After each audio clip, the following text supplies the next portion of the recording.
a quest to reignite the faith of those sent into hiding long ago. I think a bar mitzvah group's nice. Let's open and let's start. And if anybody there will be to join us or remind me to send them the recordings and we can listen. And it's all definitely a very special time for each and every one of us. We are the 26th of Elul.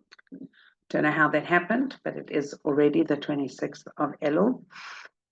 And just a few days, and one of the things that I said, Erev Shabbos, really, this is the real Erev Shabbos, but the whole day today, Thursday, we had sourdough making. We started off 9 o'clock, and I'm going to ask everybody to actually join me in, we've been doing every morning, I forgot to warn you about this one, but we've been doing every day since the beginning of Elul. Some of you here join us every morning at 9 a.m. We have a beautiful recording of Sapir Cohen, who we say is a Bat Kohen, so together with all of us. And I forgot to send out the message to everybody else to say, come and join us tonight, but we're going to do it anyway. And I decided we're going to go ahead. So before we begin, I'm going to ask Neets, did I warn you, Neets? I can't even remember.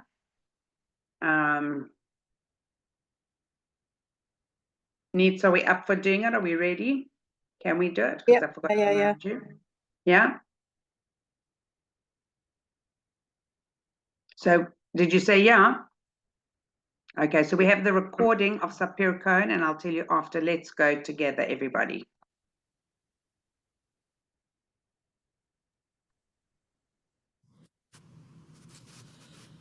לדוד, אדוני אורי ואישי ממי יירא, אדוני מעוז חיי ממי אפחד, בקרוב עלי מרעים לאכול את בשרי, צרי ואויבי לי הם הכשלו ונפלו.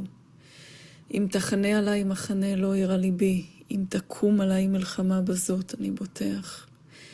אחת שאלתי מאת אדוני אותה אבקש, שבתי בבית אדוני כל ימי חיי, לחזות בנועם אדוני ולבקר בהיכלו.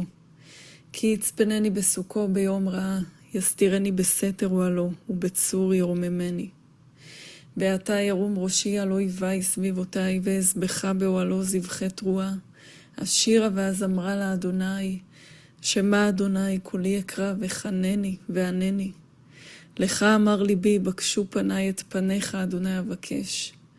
אל תסתר פניך ממני, אל תת באף עבדך, עזרתי היית. אל תתשני ואל תעזבני אלוהי אישי, כי אבי ואמי עזבוני ואדוני יאספני. הורני אדוני דרכך, ונחני באורך מישור למען שורריי.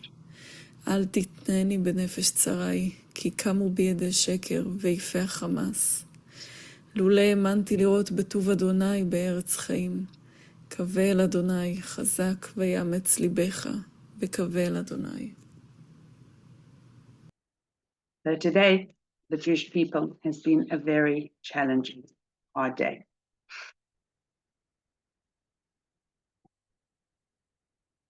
Losses, every single loss is for every single person another pain of Klal Yisrael. One thing's for sure that we don't allow to happen is we don't say, look what's going on, how are we doing this, what are we doing? We say Hashem. We're going to mitchazek, we're going to become even stronger. We're going to do this properly together. We're going to drop all negativities in all places, and we're going to do whatever we can do to strengthen ourselves and to make sure that you hear all of our tefillahs. So Chava, I'm going to pass over to you now, and Be'ezrat Hashem, we will all take everything in and make sure that we allow ourselves that ability to take it in and to let it go inside and see where we all need to be. And it's just literally a wake-up call for every single person. So Emetz Hashem, that we should use this time to learn, to grow, and we have everything ready for your screen sharing as well, Chava. So thank you for being with us. This is, Chava, this is the last of this year, okay?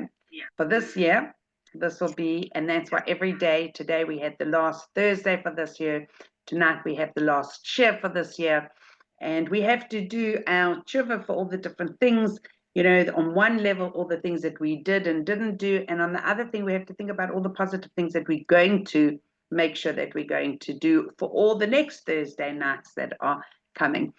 So this is where we are, and I'm very happy to have you here with us tonight. So let's go, everybody.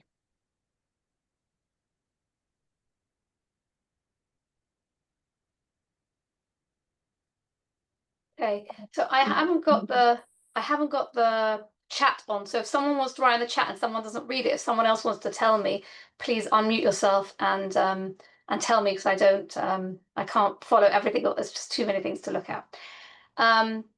I'm just going to say once again how in awe I am of Joanne and her team, because she's got a lot of people behind the scenes who help her, because they all really feel passionate. And I want to tell you that every time I do this, I'm like, I've got so many things to do, and obviously I'm the one preparing it, but for all the people who join in and listen, I have so much admiration. People commit yourselves every single week on Thursday night. It's a busy time in the kitchen. I know Joanne's doing her challah, especially now it's Erev Shabbos, but it's also Erev Yom Tov. There's so many things to do, emotional things to do, and preparing. So what I thought I'd talk today about is Mama Rochel. We should have had that song, okay? So Rachel's Tears at New Year. Or and maybe you were going to sing that fast now. I didn't.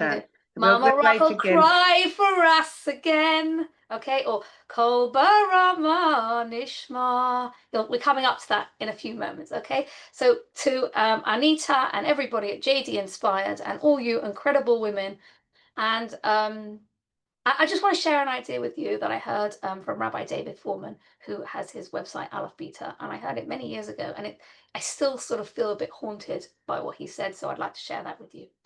So Rosh Hashanah is around the corner, so we'll be in shul on Tuesday and Wednesday, and we're going to read lots of things. And if anybody remembers, I once spoke about Kriyas HaTorah on Rosh Hashanah, but I didn't focus at all on Rachel. We read that Hashem Pokares Sarah, so Sarah and Avram are childless. Then we have the story of Yitzchak being born. Then we also have the story of the Akedah, which obviously connected to Rosh Hashanah a little bit in terms of we should all think about ourselves as being sacrificed. And perhaps it's got something to do with the fact that they found the ram and they offered up the ram's horn and the shofar and things like that. So we've also got the Haftorah, which is about Hannah praying for Shmuel. So that's very like teaching us prayer and how we can really pray. At the Haftorah on the second day, which will be for us on Wednesday, hopefully when you're in shul, you'll hear the words and you'll find it so meaningful. I hope that I will be able to enhance the way you think about the story of Rachel. So the Haftorah second day Rosh Chodesh. This is 1 second. Oh, Let me just remind myself how to do this. Oh, here we go. Okay, why do we read this on Rosh Hashanah? Why do we read this second day Yom Tov? Why do we read the Haftorah? It's from Yirmiyahu, the book of Jeremiah. Now remember, of course, when Jeremiah lived. He lived when the temple was destroyed and the Bnei Israel went into exile. And he warned the people all the time, do teshuvah, do teshuvah. They didn't. So we just read this very few verses from Yirmiyahu Lamed Aleph. And I think it'll be quite famous for you. Sorry. Okay, 1 second. Why have I done this? Okay, here are the words. So I actually have sent a link for people to the handout. So if anybody wants to look at it, if for whatever reason you can't download it and you want to look at it afterwards, Joanne can get hold of me and I can send it to you, and you're most welcome to have it, because I did the handout. I spent a long time doing it because it's color coded and you'll understand why. What Rabbi Foreman loves, and I absolutely love this, is something called intertextuality, whereby a story in one part of the Tanakh it sheds light on the story in another part of Tanakh. And the way it does that is by having similar words. And you'll understand what I mean as we go along very, very soon. Okay, so we've got the story in Yirmiyahu. And this is probably quite famous, Kol Barama Nishma, which I believe is a Yigal Salik song. So a voice is heard on high, Nehi Bechi Samurim, bitter wailing and weeping, Rachel Mevaka al Baneha, Rachel is crying. Oh, sorry. Rachel is crying on over her children. May Anna lehilachem. She's reluctant. She refuses to be comforted or consoled. Al boneha, over her children. Ki enenu, because they are gone. Ko amar Hashem, Hashem says, Meni kolech mi bechi, restrain your voice from weeping, ve'enayich midimah, and stop your eyes from shedding tears. Ki yesh sachar lifulasech Hashem, because there is a reward for your actions, declares Hashem. V'shavu me'eretz oyev, and they shall be returned from their enemy's land. And I'm going to stop and say this here, and I'm going to try and remember to say it at the end, is I cannot believe that we are nearly 2 years down the line and we still have people who are behind the enemy borders, and Israel's doing everything they can to humanely not, unfortunately some people are dying, and it's tragic obviously for all our soldiers, but I'm also sad for all the innocent people who are in Gaza. If there are any people who are innocent, I don't know, but there are people who are caught and I'm just heartbroken. But what I am sad for, all the mothers who are waiting for their children to come home, and all the hostage families who are waiting for them. And I hope that when we read this, we'll think about V'shavu me'eretz oyev. They'll be returned very, very soon from the enemy's lands. And b'mehera v'yameinu, that should be very, very soon. Hashem seems to comfort Rachel Imenu. Somehow her tears are effective. She's crying on high. Yesh sachar lifulasech. There is a reward for something that you've done, for your work, for your actions. Now, what exactly did Rachel do that she gets this crown of there's a reward for your actions? And Hashem promises, Na'um Hashem, declares Hashem himself. Okay? There's going to be a reward for what you've done. And I'm telling you, it's a promise that Hashem made to Rachel. V'shavu me'eretz oyev. And I'm going to say to Rachel, if you can hear us, I'm sure you can hear us now. And Hashem, please, please bring our children home. Does Rachel's story give us a bit of a clue to what we have to do and how we have to behave in order that Hashem will respond in a certain way?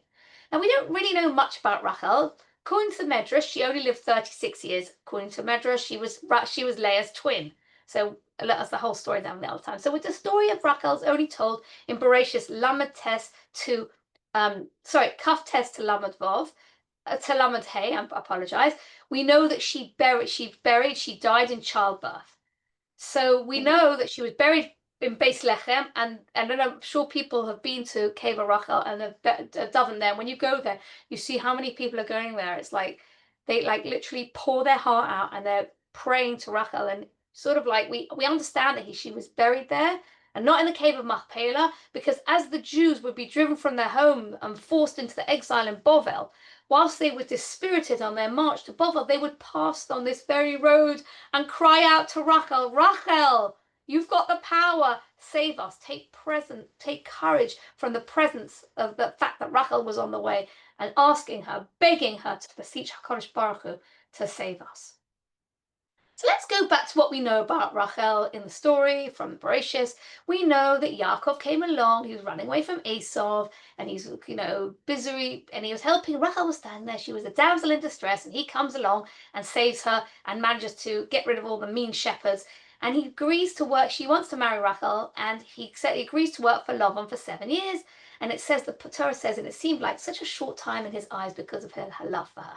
Anyway, they're so excited, the wedding day is finally arriving, and after the wedding ceremony, who knew? It's Leah and it's not Rachel. She must have been devastated. So Lavan goes, oh, did I make that mistake? Okay, I'll tell you what, why don't you work another 7 years so you can get married to Rachel in a week and then you can work for another 7 years. Super amount of disappointment there. Okay, Leah is married to Yaakov. They have many children, Reuven, Shimon, Levi, Yehuda.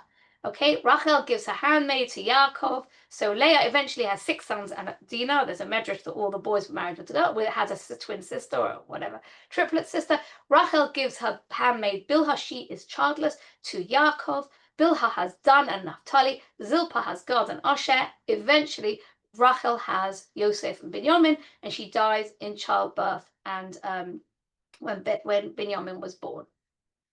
Rachel cried a lot in her life, but she also is crying on high, posthumously. What's she crying about? When would Rachel have been crying? What I'd like to suggest, with the help of Rabbi David Foreman, is to think to yourself that Yirmiyahu is telling us the story of Rachel's life in reverse, and he's going to give us the key and the clue to understanding why Rachel was crying and why her tears were effective. Why was she crying over her children? Al baneha ki einenu. Why was she crying over her children? She had children, but one of her children had a very difficult life, and that was Yosef. Why was Yosef's life so difficult? He was hated by his brothers. They threw him in a pit. They sold him into slavery. He becomes, he works in Potiphar's house. What happens? Potiphar's wife comes along and accuses him of raping her, which is just terrible. Can you imagine on high what it must have felt like for Rachel to see her son being sold into slavery by his brothers, and now he is basically a slave in Potiphar's house? And it's not like having a cleaning lady in your house. If you were a slave in someone's house in ancient Egypt, if you didn't do what they said, they killed you. They could torture you. They could do anything. You were their chattel. You were their property. They could do anything they want to you. She accuses him falsely, and it's just so terrible. Now, this is something that I don't know if you've ever seen before, but it's just, I find this absolutely fascinating. So what I've done is I've color-coded it, okay? So let's think about Yirmiyahu. Kol barama nishma. Look at the pasuk in Lamates, in Bereshis Lamates 39:15. Vayehi kasham'o ki harimosi koli.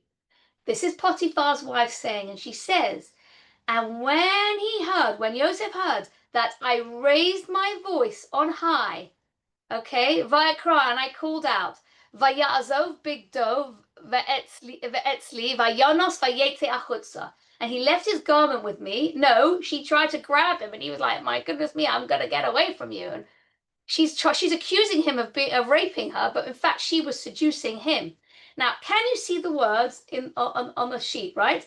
Vayehi kasham'o ki harimosi koli. So I put harimosi high. Kol barama nishma vayehi kasham'o ki harimosi koli. Can everyone see that? Like, it's literally begging you to look at the story of Yirmiyahu and look at the story in Bereshis. And it was when he heard that I raised high my voice. Kol barama nishma, a voice is heard on high. Rachel would have been crying for her son. His own family turned against him. He was crying she's crying samrurim. It's got two ratios. Mar is bitter. Samrurim is bitter wailing. Now we're going to find the word samrurim. Here we go. Bechi samrurim, bitter wailing tears. Where's this in the Torah? If we see when at the end of time, when at the end of Yaakov's life in Bereshis, in Vayechi, where he goes to bless his sons, and he talks about Yosef, and he says, Vayamararuhu varabu, and they embittered him, and they became antagonists. Not so clear, it's a bit poetic. Rashi's going to help us understand. Look at the words, Bechi samrurim, bitter wailing. Look at this, Rashi says, Vayamaruhu is written in double expression of mar with two ratios. Echov, his brothers dealt bitterly with him. Vayamaruhu Potiphar ve'ishto. And Potiphar and his wife treated him badly. Rachel is crying bitter tears for the bitter way that Yosef was treated. Double bitter tears. Rachel is crying for her child. But guess what? She wasn't the only one crying. Who else is crying? Me'ana lahinochem, right? She refuses to be comforted. Who else refuses to be comforted? Yaakov had no peace and tranquility. He also refused to be comforted. Vayakumu kol banov v'kol banosov lenachamo. And they tried, all the children and grandchildren, the daughters and sons came to try and help Yaakov, comfort him over the loss of his favorite son. He bought the Zonas Passan, the coat of many colors. Vayemo'ein lahisnachem. He refused to be comforted. Can you see? Me'ana lahinachem. It's telling us back. Not only was Rachel crying, Yaakov was crying as well. Rachel refuses to be comforted. Her children have gone. Her children have gone. And we can see that Yaakov says, Rachel mevaker al baneha. Yaakov is also vayef oso oviv. Yaakov says, I'm going to go down to my grave mourning, and Rachel can't be consoled, and Yaakov can't be consoled. Now look at this, it's just incredible to think. When's another time that Rachel was so upset? We're going back in the life. Yirmiyahu is going forwards, it's going back in the life of Rachel and Yosef.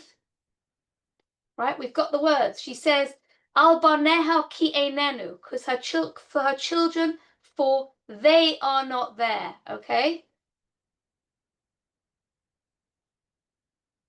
Who is it? Where do we hear this word? Where we talk about in Yosef's life that he's no longer that. Sorry, one second. Where do we see the word enenu? Further back in the Bereshit story, when the brothers put Yosef into the pit, Reuven had said the idea, don't kill him, let's just shove him in a pit. And he comes back and he looks for Yosef and he says, Yosef, where are you? Reuven returns to find Yosef and he goes back to the pit. Vayashov elechov vayoma hayeled einenu. The boy is no longer there. What does that mean? The same words. How haunting is that? The boy is gone. Rachel's crying because can you imagine the pain was for Reuven and Yosef when he comes back to the pit and he's no longer there. We have to keep going back in Rachel's prophecy. When else did she cry? When else was she sad? You know when she was sad? When she had no children at all. When she was childless and she was praying to God, give me a child, give me a child. Okay? Our rabbis, I'll show you the Midrash a little bit later. Second. We're told, Ki yesh sachar lefulosech. There is a reward for your efforts, for your actions, for your work. What did Rachel do that she deserves a reward for her actions? Ki yesh sachar. How's that going to match up with something that happened in Yosef's life or in Rachel's life? Here it comes. Yesh sachar. Okay, squash all those letters together. What do we get? Yisachar. Has anybody ever noticed that the name Yisachar is very strange? We should really pronounce his name Yisoscha. But actually his name is a conglomeration of the words Yesh and Sachar. That's why it's got two shins. Yesh Sachar lefulosech. There is a midrash which teaches us Yesh Sachar lefulosech. Each tribe is related to someone. I'll bring you the midrash a little bit later on. We need to go back. The key to unlock the Yesh Sachar lefulosech is all about Yisachar's birth. And just to give us a tiny bit of background before, so here's Yisachar's birth. Vatikra Shemo Yisachar. Leah has a child, it's her sixth son. His name is Yisachar. Remember, of course, Yisachar is Yesh Sachar. Let's go back to Rachel and Leah's life, okay? Rachel's married, Leah not so happy, but has loads of children. And in Bereshit, Kaf Tes Lamed, Aleph, we see Vayar Hashem Kisnu Aleah, Vayiftach Es Rachma, Rachel Akara. Leah's womb is open and Rachel is childless. Now, Rachel is not so happy about this situation, and we see the next perek, Vatera Rachel ki lo yolda leYaakov, vatakana Rachel ba'achosa. This is very difficult to understand. Rachel saw that she had not had a child with Yaakov. She became envious of her sister. And it's a very difficult thing to understand. There's lots of Meforshim, which is beyond the remit of today. Got to finish before Shabbos. Maybe she felt that she thought her sister had lots and lots of worthy deeds. So this is not on the sheet, but I just want to say that Rachel does have two children. And she calls them Dan. Vatoma Rachel Danani Elokim v'gam shama b'koli. Hashem has judged me and found me. You know, maybe she thought, I'm in like this, Hashem has to judge me favorably. Maybe my deeds are okay. She had this child through the surrogate mother, Bilhah. And the next time she has a child, she calls him Naphtali. Vatoma Rachel, Naftule Elokim Niftalti im Achosi Gam Yacholti. That name is so sad. She says, I struggled with my sister and I have prevailed. I'm locked in a struggle with my sister. This is just heartbreaking how she calls her sons. So what I'd like now to do is I'd like to look at the story which leads up to Yisachar's birth, which is a very strange story. Ooh, where's my strange story? Oh, why don't I have it? I think I put it here. I think I have it. Yeah, here it is. So, it's a story of the Dudayim. I don't know if anybody's familiar with the story. We don't know exactly what Dudayim are, but it doesn't really matter. So maybe there's some sort of violets, flowers, mandrakes, violets. The word Dudayim is only used in this story, in this context. So just call it whatever you want to call it. Maybe it was an aphrodisiac or maybe a fertility drug. It doesn't matter what it is. It's irrelevant in inverted commas for what I'm talking about today. It is a super interesting story for another time. Vayelech Reuven, who is Leah's oldest child, b'mei ketzir chitim, vayimsa dudaim basadeh, vayovei osam el Leah imo. Reuven's walking along and he sees some beautiful wild flowers. He obviously wouldn't steal anybody's flowers in the field, and he picks them and he comes home and he gives them to his mummy Leah. Vatoma Rachel el Leah. And Rachel says to Leah, Tanina midudai benech, can you do me a favor? Can I please have some of those flowers? Vatomela. Right, okay. Vatomela hama'at kachtech es ishi, velokachta gam es dudai beni. Sorry, you've stolen my husband, and now you want to come along and pinch my child's come home with a bunch of weeds from the wild flowers, and you want to take that from me? And that is what Leah says to Rachel. This is shocking to me. Okay, I do want to say, if you look at the story, and I've highlighted it on the handout, Imo, B'nai, B'nech, it's like constantly this mother, child, thinking about how painful it was for Rachel to not have children, and how the Torah doesn't waste words, and the story is highlighted. Leah Imo, we know Reuven's mother is Leah. We know that Reuven is Leah's son. So it's this constant reminder of the pain that Rachel's in, that she has no children. But it could be also that these flowers are very precious. It's almost like the first action a child does that's unselfish, that they come home and think, I'm going to make a picture for my mummy. I'm going to go and pick some, daisies in the park and give them to their mum, of their own thought process, their own volition. So it's really so meaningful for Leah, but she doesn't take it very well. She's very sort of harsh towards Rachel. Whoa, this is scary. Okay, second bit. So Lochain, Vatoma Rachel, Lochain. Rachel, here's what Leah says to her. She's probably a massive shock. If it would be me, and it would be that Leah married my husband, stole, sneaked in and got married to him, even though my father sort of put me in that position, I would say, your husband, actually, I was supposed to be marrying Yaakov. But Rachel doesn't say that. Look what she says. Vatoma Rachel. That's the way you feel. Lochein yishkav imach halayla tachas dudei banech. Give me some of those flowers. And you know what? I know what you want is to be with Yaakov and to be loved by Yaakov. You go and you spend time with Yaakov. Vayavo Yaakov min hasada ba'erev vatetze Leah likroso vatoma elai tovo kisacha sicharti b'doda'ei b'ni. And she says to Yaakov, I've acquired you with the Yesh Sachar, that his name is Ki Sachar Secharti. I've acquired you tonight. This is perhaps the first time that Rachel realizes what Leah is going through. Why haven't I got them right? Okay, so here, Chizkuni. The Chizkuni tells us, Shehare Anochi Nisesi lo techila va'at na'ases sorosi. Leah says to Rachel, I was married to Yaakov. Once I was married to him, you should have just stepped out the picture. That's so harsh. But just think about the story from Leah's point of view. Here we are. We think how awful it was for Rachel to be deceived. It was also awful for Yaakov to be deceived. But guess what? Leah was also a person.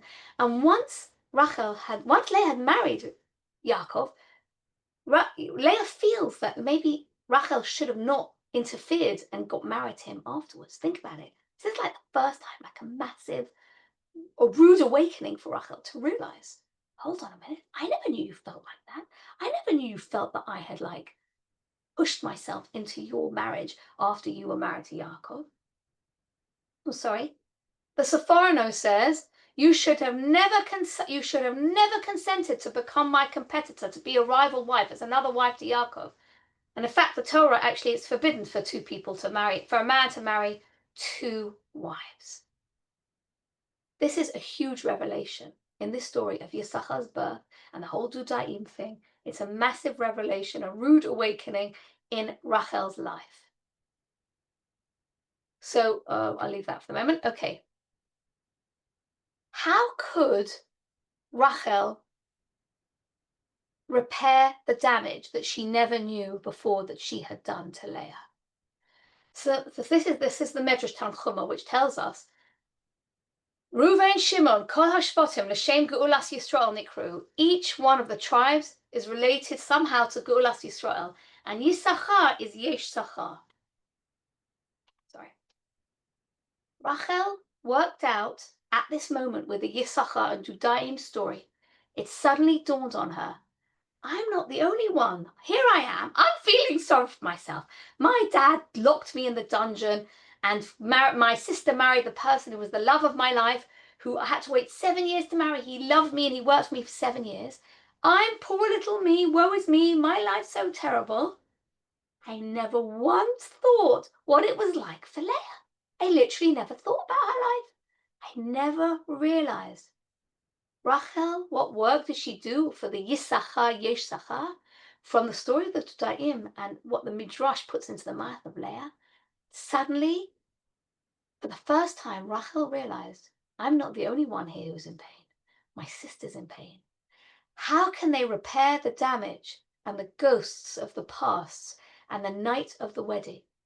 Rachel had to acknowledge there are two sides to the story, and maybe once Leah had married Yaakov, Rachel should not have got married, and that's what Rachel realized. That was Leah's thought process, and she never knew that. She never thought what it was like for Leah. She only thought about it in her own life.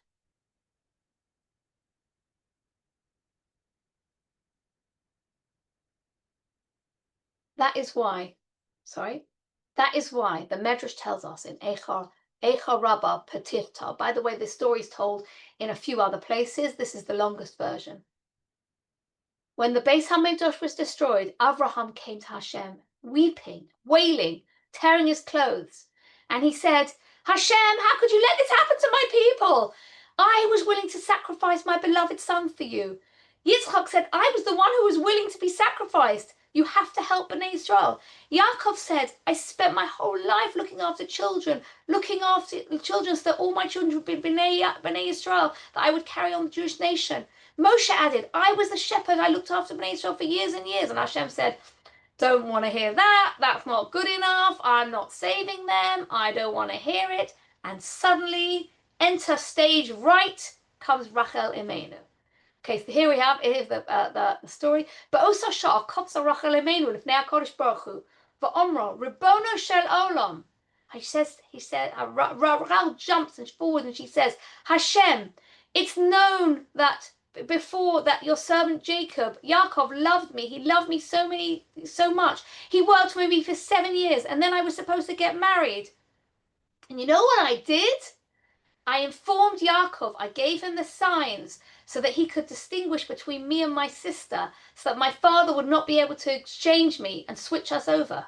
After that, I regretted what happened. I had compassion for my sister.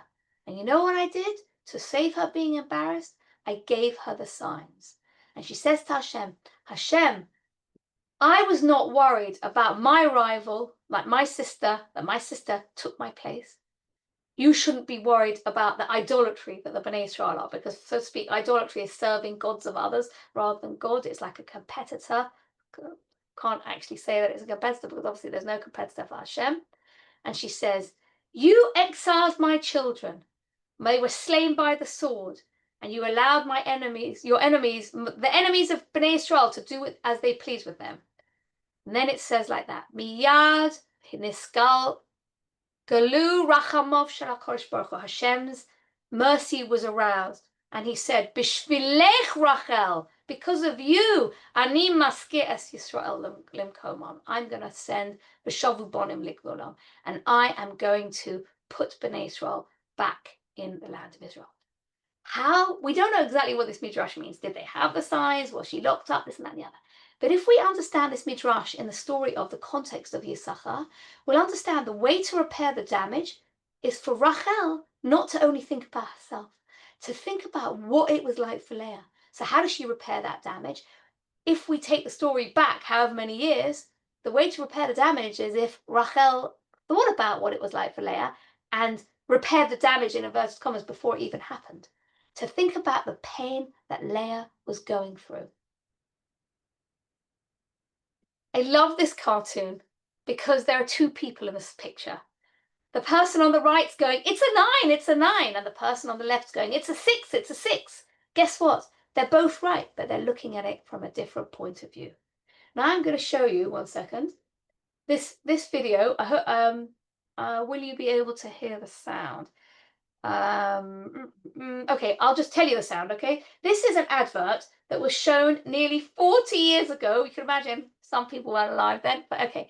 Here's the story, and it's an advert from the Guardian newspaper, okay? I'm going to narrate it as I speak. And there is a way that I can share the sound. Let me see if I can share the sound. Let me see if I can share the sound. I'm not sure. Okay, I'm just going to, oops, sorry. I'm not going to, okay, here's the story. An event seen from one point of view gives one impression. Okay, an event seen from one point of view gives an impression. So we've got, you can't see it very clearly, it's a very old advert. It's a skinhead running in the street. We don't know what he's doing, but he's running in the street. Seen from another point of view gives a different impression. So I don't know if you can see, but what has happening is the skinhead is sort of, you can see a well-dressed man, and the skinhead is sort of pushing him. And the Guardian's going to say, until you get the whole picture, you don't know what's going on.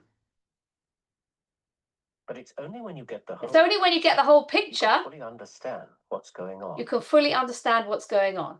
So what actually is happening in this video is that skinhead who looks like a ruffian who's maybe harming that man or stealing that man's bag or whatever it is, what he's actually doing is he can see that he's about to get injured and he's pushing him out of the way of harm. And then it carries on saying the Guardian. Okay? So I just think that is such a meaningful video. Now, where have I lost my PowerPoint? Give me one sec. Okay. I just think that is such a powerful video where you can look at something and you have only got your limited eyesight and your limited view of what's going on. Rachel could only see herself. She could only see her own life. Woe is me, how terrible my life is. But what she wasn't thinking about is, what was it like for Leah? And only when it came to Yisachar's birth, when Leah said, what, are you taking away my husband? Did it dawn on her that Rachel never realized that her own sister was in so much pain. I wonder in our own lives whether if we have any issues with other people, can we think what it's like for them? There is a French philosopher wrote this. He wrote a book in 1922, À la recherche du temps perdu. I hope I'm not saying right. His name's Marcel Proust, and he wrote a book, it's translated into English, In Search of a Lost Time, Remembrance of Things Past. And he says, the only true discovery would not be to visit strange lands, but possess other eyes, to behold the universe through the eyes of another. Sorry, yeah.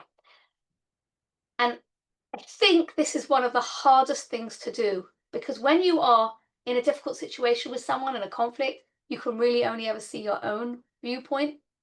Rachel's amazing work that helped her get yesh sachar lefulasech. What is her fulasech?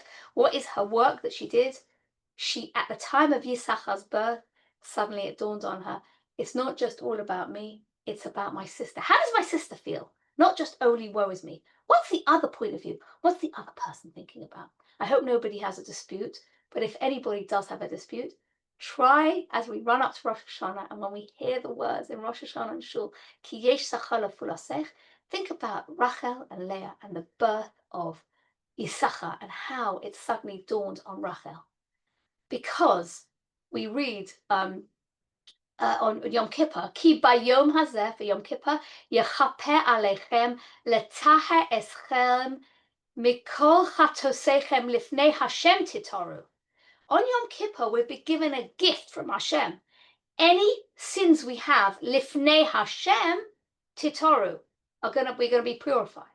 But we've got to worry about our bein adam lechaveru issues, because Hashem can forgive us for all the things we've done to Him and what we haven't done appropriately. We need to spend our time in the next bit of time between now Rosh Hashanah and Yom Kippur, thinking to ourselves, what can I do? What can I do? And how can I repair the relationships? How am I going to be able to manage to find a way to see the world through the eyes of the person who I've got a disagreement with? Can I think about what it's like for the other? Am I strong enough to be like Rochel, to be like her? And hopefully, in the zechus of trying to think what it's like for another person, we will be able to all be zocher, b'zechus fu'ulasenu, in the zechus of all our hard work, that the prophecy will be fulfilled. And then Hashem promises Rachel that she can stop crying, v'shovu bonim, and v'shovu bonim likvulam, and that all our soldiers and our hostages will be returned from our enemies' lands. I wish everybody, especially Joanne, the strength and to carry on to the year ahead. We should be able to think of ways where we can improve ourselves and help each other, and hopefully Moshiach will come and we'll all be, being together. We'll be able to be with. Rachel will be resurrected, and we can thank her for all her tefillas.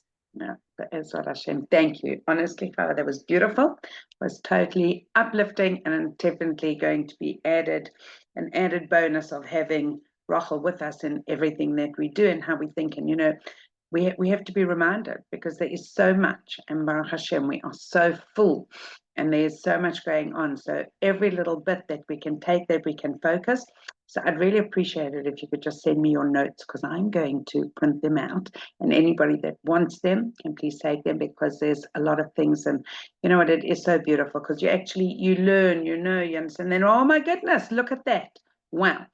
And so I really appreciate it, and I hope everybody feels that they had as much uplifting as I did. So here we go, because this is going to be the second, this is my, I think, 4.5, so this is 9 kilos today of sourdough. And there's this.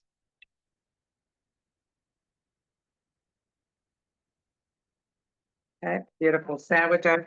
I did have it in filled at the morning, that I always think that sourdough is the dough of Sarimenu. Anyway, she didn't really buy it, so now I'm feeling, oh my gosh, okay. But you know what? I think that that's part of where Sarah got her blessing from, and gave it to us anyway. So let's go. I might still make another dough tomorrow, but just in case I don't, this will be the last Erev Shabbos for this year of being mafresh, and of separating this. And it should also be if there's anything that at any time that I haven't done correctly in my hafrashas challah or whatever we do, that this should be that should be machaper over everything that we haven't done correctly. But I always like to say how many times we have, and maybe one time I'll be able to measure how many times we've actually been mafresh challah in the year. Baruch atah Adonai Eloheinu melech haolam asher kiddushanu b'mitzvosav v'tzivanu la'afrish challah min ha'isa harei zu challah. In the zechus of the mitzvah of Hafrashas challah, that we should be zoiche to refuahs, to Yeshua's, for all of Klal Yisrael. We thank Hashem for all the nisim. We thank Hashem for all the things that He has shown us and continues to show us.